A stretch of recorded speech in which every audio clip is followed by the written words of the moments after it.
വളരെ പ്രധാനപ്പെട്ട സന്തോഷം നൽകുന്ന ഒരു വാർത്ത ഇപ്പോൾ വരുന്നു. അതിലേക്ക് ആദ്യം കടക്കുന്നു. 24 ബിഗ് ഇംപാക്ട്. കാത്തിരിപ്പിനൊടുവിൽ ഇടുക്കി വണ്ടിപ്പെരിയാറിലെ സഹോദരിമാരായ ഹാഷിനയുടെയും ഹർഷിനയുടെയും വീട്ടിൽ വൈദ്യുതി പുനഃസ്ഥാപിച്ചിരിക്കുന്നു. KSEB ഉദ്യോഗസ്ഥരെത്തിയാണ് കണക്ഷൻ നൽകിയത്. 24 വാർത്തയെ തുടർന്നാണ് ഈ ഇടപെടൽ അധികൃതരുടെ ഭാഗത്തുനിന്നുണ്ടായത്. അതിന്റെ ദൃശ്യങ്ങളിലേക്ക് ആദ്യം.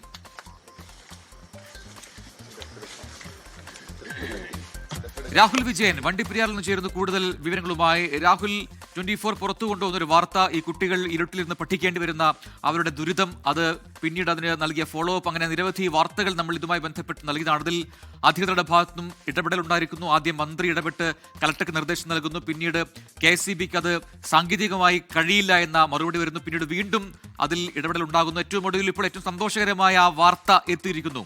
വിശദാംശങ്ങൾ പറയൂ. ബ്രജിൻ, അത് തന്നെയാണ് ഏറ്റവും സന്തോഷം നൽകുന്ന വാർത്തയാണ് നമ്മൾ പുറത്തു കൊണ്ടുവന്ന, അല്ലെങ്കിൽ ഈ ഹാഷിനിയുടെയും ഹർഷിനിയുടെയും ദുരവസ്ഥ, അതായത് മെഴുകുതിരി കത്തിച്ചു വെച്ച് പഠിക്കുന്ന കുട്ടികളുടെ അവസ്ഥ നമ്മൾ 24ലൂടെ SKN ഷോയിലൂടെയാണ് ആ വാർത്ത പുറത്തുവിടുന്നത്. പിന്നാലെ തന്നെ റവന്യൂ മന്ത്രി K രാജൻ ഇടപെടുന്നു.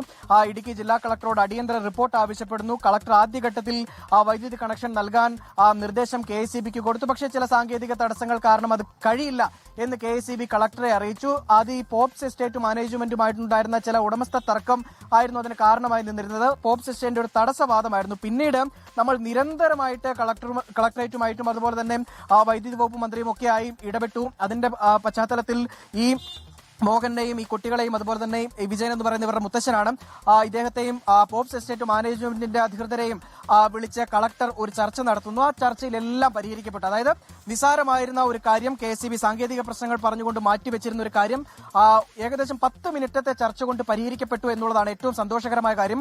അതിനടിസ്ഥാനമായത് നമ്മുടെ വാർത്തയാണ് എന്ന് അതിലേറെ സന്തോഷത്തോടു കൂടി പറയുകയാണ്. എന്തായാലും 2 മാസത്തിലധികം ഈ കുടുംബം ഇരുട്ടിൽ കഴിഞ്ഞിരുന്നു. ഇനി എന്തായാലും ഇരുട്ടത്തിരുന്ന് പഠിക്കണ്ട, അല്ലേ? സന്തോഷമായോ? ഒത്തിരി സന്തോഷമാ. എല്ലാ ന്യൂസ് ചാനലുകൾക്കും, കളക്ടർ സാറിനും ഞങ്ങളുടെ പ്രിൻസിപ്പൽ മാമിനും കറസ്പോണ്ടന്റ് സാറിനും ഒത്തിരി നന്ദിയാണ്. ഇനി നന്നായിട്ട് പഠിക്കില്ലേ? ഇന്ന് നന്നായിട്ട് പഠിക്കണ്ട, മെഴുകുതിരി വട്ടത്തിൽ പഠിക്കണ്ട. ഭയങ്കര പാടായിരുന്നോ മെഴുകുതിരി വട്ടത്തിൽ പഠിക്കാൻ? അതെ, ഭയങ്കര ബുദ്ധിമുട്ടായിരുന്നോ? ഒത്തിരി ബുദ്ധിമുട്ടായിരുന്നു. എന്താ സന്തോഷമായോ?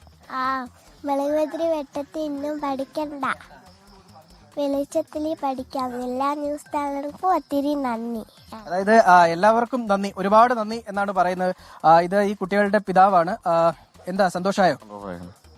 കളക്ടർ സാറിനും നമ്മുടെ EBയിലുള്ള സാറും പഞ്ചായത്ത് സെക്രട്ടറിക്ക് എല്ലാവർക്കും വാർത്ത പ്രയോജനപ്പെട്ടു തോന്നുന്നുണ്ടോ? ഒത്തിരി ഒത്തിരി ഒത്തിരി നന്ദി. ഇദ്ദേഹത്തിന്റെ പേരിലായിരുന്നു, വിജയൻ എന്ന് പറയുന്ന ആളുടെ പേരിലാണ് ഈ വൈദ്യുതി കണക്ഷൻ കൊടുത്തിരിക്കുന്നത്. തടസ്സം പറഞ്ഞതും ഇദ്ദേഹത്തിന്റെ പേരിൽ വൈദ്യുതി കണക്ഷൻ കൊടുക്കാൻ, പുതിയ കണക്ഷൻ എടുക്കാൻ വേണ്ടി ചെന്നപ്പോഴാണ്. എന്തായാലും അത് പരിഹരിക്കപ്പെട്ടു, അല്ലേ? പരിഹരിക്കപ്പെട്ടു. കളക്ടർ സാറിനും ഒരു വിളിച്ചു പരിഹരിച്ചു, എല്ലാത്തെയും വിളിച്ചു, എല്ലാം കൂടി ചാനൽ കൊടുക്കണമെന്ന് പറഞ്ഞു. പിന്നെ ഒരു 24 ചാനലിലെ മന്ത്രി സംസാരിച്ചു. 6 അടി കുഴി എല്ലാവർക്കും കിട്ടും, ആണ് 3 അടി കുഴി കിട്ടിയില്ല, ഇതൊരു ഭയങ്കര കഷ്ടമാണ് അവർക്ക് എന്ന് പറഞ്ഞ് ഒരു വാർത്ത പറഞ്ഞു. അത് വലിയ സന്തോഷമാണ്.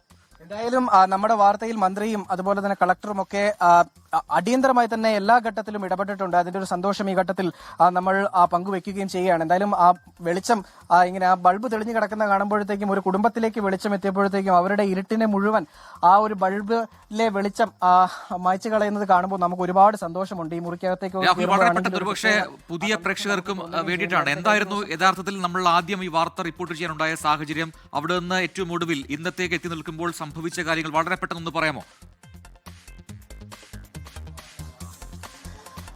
അതായത് ഈ 2 മാസം മുമ്പ് വരെ ഈ കുടുംബത്തിന് വൈദ്യുതി ലഭിച്ചിരുന്നത് വണ്ടിപ്പെരിയാർ ക്ലബ്ബ് എന്ന് പറയുന്ന ഒരു ക്ലബ്ബുണ്ട്, അവിടെ നിന്നായിരുന്നു. അതായത് വർഷങ്ങൾക്ക് മുമ്പ് ഉള്ള ഒരു ഗേറ്റ് കണക്ഷൻ ആയിരുന്നു. എന്നാൽ 2000 കാലഘട്ടത്തിൽ ഇതിന്റെ ആദ്യത്തെ ഉടമസ്ഥർ, ഈ എസ്റ്റേറ്റിന്റെ ആദ്യത്തെ ഉടമസ്ഥർ ഈ സ്ഥലം, ഒരു 10 സെന്റ് സ്ഥലം ഈ വിജയന്റെ പേരിൽ എഴുതി കൊടുക്കുകയും പിന്നീട് ആ എസ്റ്റേറ്റ് പൂട്ടിപ്പോവുകയും ചെയ്തു. അതിന് പിന്നാലെ പോപ്സ് എസ്റ്റേറ്റ് ഈ എസ്റ്റേറ്റ് ഉൾപ്പെടെ, അതായത് ഈ വണ്ടിപ്പെരിയാർ ക്ലബ്ബ് ഉൾപ്പെടെ ഏറ്റെടുത്തു. അതിനിടയിൽ ഇവരുടെ ഈ സ്ഥലവുമായി ബന്ധപ്പെട്ട ഉടമസ്ഥ തർക്കം 2016 മുതൽ കോടതി കയറിയ ആ കാര്യം കൂടെ മാറി മാറുകയായിരുന്നു. എന്നാൽ 2 മാസം മുമ്പ് പെയ്ത കനത്ത മഴയിൽ ഈ വണ്ടിപ്പെരിയാർ എസ്റ്റേറ്റിലേക്ക് വന്നിരുന്ന പോസ്റ്റുകൾ ഒടിഞ്ഞു. അത് തടി പോസ്റ്റ് ആയിരുന്നു.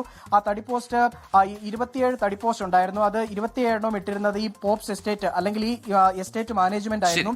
ആ മെയിൻ റോഡിലായിരുന്നു അതിന്റെ ഫ്യൂസും അതുപോലെ തന്നെ പ്രധാന കണക്ഷനും ഉണ്ടായിരുന്നത്. ആ കണക്ഷൻ പുനഃസ്ഥാപിക്കാൻ വേണ്ടി ഇവർ ചെന്നപ്പോഴേക്കും എസ്റ്റേറ്റ് തടസ്സം നിൽക്കുകയായിരുന്നു. അതാണ് പിന്നീട് 2 മാസത്തേക്ക് അതാണ് വാർത്തയായത്. പിന്നീട് അവർ കുട്ടികൾ ഇരുട്ടത്തിലിരുന്ന് പഠിക്കേണ്ടി വരുന്ന സാഹചര്യം അതൊക്കെ റിപ്പോർട്ട് ചെയ്തു. ഏറ്റവും ഒടുവിൽ അതിൽ മന്ത്രിയും കലക്ടറും ഒക്കെ ഇടപെട്ട് ഒടുവിൽ അവിടെ വെളിച്ചം എത്തിയിരിക്കുന്നു. കുട്ടികൾക്ക് ഇനി വെളിച്ചത്തിൽ പഠിക്കാം.